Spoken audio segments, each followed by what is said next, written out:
Users will all show up here. We currently only have one for our test site. You can add a new user by clicking Add New User and fill out all the proper information. A few things to go over here is most often people do not have approved orders, so you're going to want to make sure this is left blank.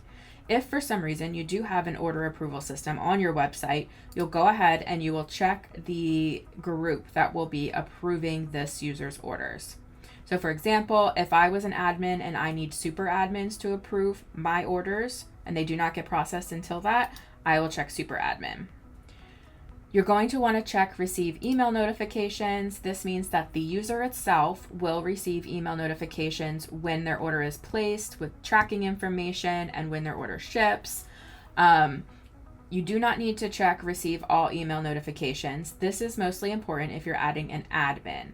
If you add an admin and you choose this, they will receive an email anytime anybody orders because they're allowed to see that. However, if you're a general user, even if you check this, you won't get that because you don't have that approval. But for safe, we just most likely will leave that blank. Most often, again, this is going to be the default user account is approved. If for some reason this gets unchecked, the user will not be able to log in. You can go ahead and change that later, or I can change it on the back end of the site. However, it always needs to be approved for the user to access the site. Can view pricing. A majority of our sites do use pricing, even if it's $0. So most often you're going to want to check this, but if you want them to be able to order without viewing the price, let's say you have a client that you want to show your storefront to, but you don't want them to know any pricing, you can go ahead and leave that off.